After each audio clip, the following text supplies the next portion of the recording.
কোনো ক্ষেত্রে মানুষ যাতে ভয়তে কেউ সাক্ষী দেয়, কিন্তু কোর্টে যাইয়ে বলে যে পুলিশ আমাদেরকে স্বাক্ষর দিতে বলছে, আমি কিছু দেখি নাই, খালি একটা কাগজে স্বাক্ষর দিয়ে দিছি।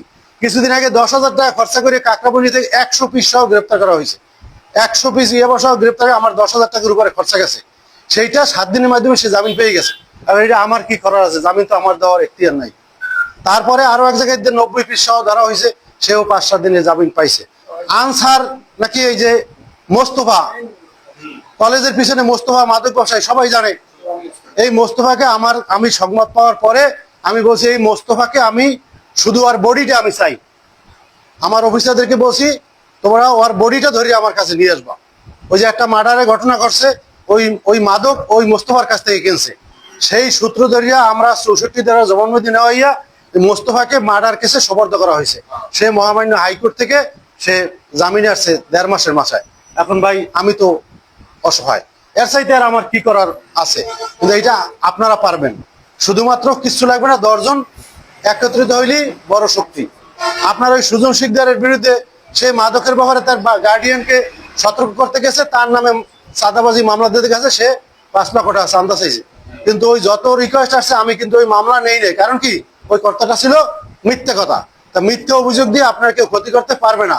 প্রকৃত অপরাধীকে শনাক্ত করার জন্য আপনারা আমার হাতকে শক্তিশালী করেন, আমরা আপনাদের পাশে আছি। এখন এই যে কি বলে তরমুজ যে ব্যবসায়ী, এই তরমুজ ব্যবসায়ীদেরকে তো আমরা যাই দাওয়াত দিয়ে আনার কথা। কারণ কি? ওরা আসলে আমাদের লাভ না? আমার যে কৃষক, এই জমিটা আপনি যদি আজকে লিজ দেন, একজস্ট জমি, তো 1 বছরে বলবে কি 1 বছরে 2,000 টাকা দিবে, না 2 বছরে 2,000 টাকা দিবে। আর আপনারা এই লিজ দিয়ে কত টাকা পাইছেন? দেখা আছে কমপক্ষে আপনার করায়। তাইলে আপনারা আর্থিকভাবে স্বাবলম্বী হয়েছেন না? এইখানে যদি ব্যবসায়ীর সংখ্যা আরো বেশি আসে, তাহলে আপনার জমির চাহিদা আরো বাড়িয়ে যাবে না? তা মূল্যটা আপনার তখন কষাকষি হবে না?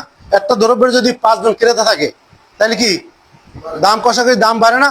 তা এখন ওনারা যদি আসে, যদি এখানে দেখে ওনারা এত কষ্ট করিয়া রক্ত ঝরাইয়া দিন রাত্র 24 ঘন্টা ওনারা পরিশ্রম করে তরমুজ ফলাইছে, আপনি চিন্তা ভাবনা করেন তো যে আপনি একটা পেঁপে গাছ লাগাইছেন, এই পেঁপে গাছটায় 5টা তরমুজ হয়েছে, আপনার শখ এই পেঁপেটা আপনি গাছ পাকবে পারবেন, আপনি 1 পিস খাইবেন, পাশে ঘরে 1 পিস দেবেন। এইটাই তো মানুষের শখ, একজন মেহমানদারকে আপ্যায়ন করাইবেন। আপনার শখটা কি? যে আপনি ওই পেঁপেটা পাকছে নিজ হাতে ছেড়তে পারছেন এবং মানুষকে একটু দিয়ে খাইছেন।